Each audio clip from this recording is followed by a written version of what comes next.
میرا سوال ہے کہ اتنے مختلف مذاہب کیسے بنے؟ مذاہب اس طرح بنے کہ اللہ تعالیٰ نے جب دنیا بنائی تو شروع میں تھوڑے سے لوگ ہوتے تھے نا دنیا میں، تو ان کی ہدایت کے لیے اللہ میاں نے ایک نبی مقرر کیا.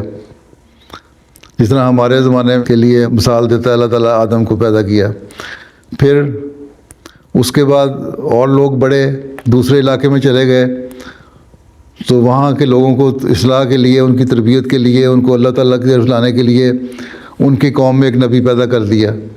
اور اس وقت اس طرح ٹرانسپورٹ تو ہوتی نہیں تھی، نہ جہاز ہوتے تھے، نہ کاریں ہوتی تھیں، نہ فون ہوتے تھے، نہ میسیج ہوتے تھے، نہ واٹس ایپ گروپ بنے ہوئے تھے، نہ ای میلیں ہوتی تھیں. ہر ایک جس علاقے میں رہتا تھا وہیں رہتا تھا نا، وہاں سے باہر نہیں جا سکتا تھا، وہاں سے ادھر ادھر جا نہیں سکتے تھے. تو اللہ تعالیٰ نے اصلاح کے لیے نبی بنائے، پھر بعض قوموں کے لیے نبی بنائے. جس طرح حضرت موسیٰ کو بھیجا بنی اسرائیل کے لیے، اور ان کی اصلاح کے لیے اس قوم کے لیے، اس قبیلے کے لیے بھیجا. یہی انہوں نے فرعون کو کہا تھا بنی اسرائیل کو میرے ساتھ بھیج دو یا مجھے ان کو تبلیغ کرنے دو. پھر اس کے بعد حضرت عیسیٰ کو بھیجا حضرت موسیٰ کی تعلیم جاری رکھنے کے لیے. انہوں نے بھی یہی کہا، بائبل میں لکھا ہے کہ میں اسرائیل کی کھوئی ہوئی بھیڑوں کے لیے آیا ہوں. تو وہ قومیں اس وقت پوری طرح تیار نہیں تھیں، چھوٹی چھوٹی قوموں کو اللہ تعالیٰ تیار کرتا رہا. جو اعلیٰ ترین تعلیم تھی نا اس کو سننے اور اس کو جذب کرنے اور اس کو سیکھنے کے لیے اللہ تعالیٰ نے چھوٹی قوموں میں تیار کیا. اور ہر نبی جو آیا اس نے ایک آخری نبی آنے کی پیشگوئی بھی کی.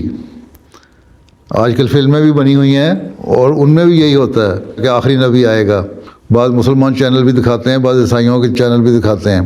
بہرحال وہ بھی یہ مانتے ہیں کہ ہاں ایک آخری نبی کے آنے کی پیشگوئی کی ہوئی ہے ہر نبی نے. تو چھوٹی چھوٹی قوموں میں نبی آتے گئے تاکہ ان کی اصلاح ہو. اور جب اللہ تعالیٰ نے دیکھا کہ ساری دنیا میں ہر قوم کی پاکٹس کی اطلاع ہو گئی ہے اور اب یہ لوگ پیغام سن بھی سکتے ہیں اچھی طرح، اور ایک پیغام ایک جگہ سے دوسری جگہ جا بھی سکتا ہے. اس وقت اونٹوں یا گھوڑوں کے ذریعے سے سواری کرتے تھے یا جہازوں کے ذریعے سے، کشتیوں کے ذریعے سے ایک جگہ سے دوسری جگہ پہنچ سکتے ہیں. تو اللہ تعالیٰ نے نبی کریم صلی اللہ علیہ وسلم کو بھیجا ساری دنیا کے لیے نبی بنا کے. اور پھر مکمل تعلیم اللہ تعالیٰ نے آپ کو دے دی قرآن شریف کی صورت میں، اور یہ کہا کہ اس کو دنیا میں پھیلاؤ.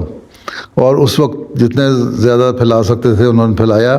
پھر اللہ تعالیٰ نے ایک وعدہ حضرت صلی اللہ علیہ وسلم سے یہ بھی کیا تھا کہ آخری زمانے میں مسیح موعود کو بھیجوں گا جو اس پیغام کی تکمیل کرے گا، اس کو ساری دنیا تک پہنچائے گا. کیونکہ اس زمانے میں جو ذرائع ہیں کمیونیکیشن کے اور رابطوں کے وہ اور زیادہ آسان ہو جائیں گے. جیسے آج کل ہو گئے جہاز نکل آئے، شپ نکل آئے، کاریں ہو گئیں، بسیں ہو گئیں، ریل ہو گئی، ٹیکسٹ میسیج ہو گئے، میسیجز ہو گئے، اور تم لوگ گروپ بنا کے ایک منٹ میں واٹس ایپ فلاں جگہ میسیج بھیج دیتے ہو.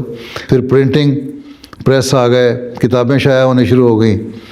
تو اس زمانے میں پھر اللہ تعالیٰ نے حضرت صلی اللہ علیہ وسلم کی تعلیم کو دنیا میں پھیلانے کے لیے مسیح موعود کو بھیج دیا.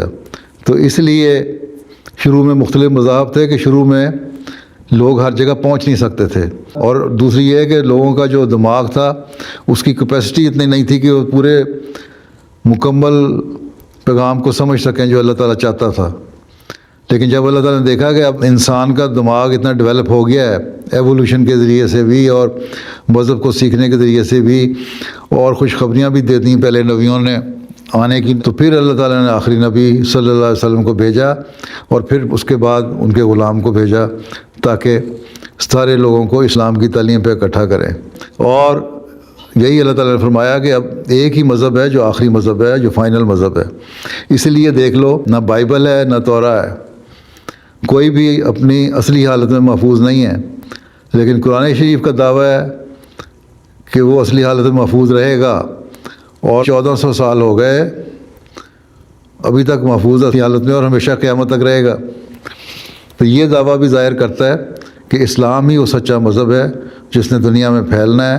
اور یہ ہمارا کام ہے واقفات نو کا بھی، واقفین نو کا بھی، جماعت کے ہر فرد کا بھی، کہ ہم جو تعلیم آئی ہے کامل اور مکمل تعلیم ہے، اس پہ عمل بھی کریں اور اس کو دنیا میں پھیلائیں، تبلیغ بھی کریں۔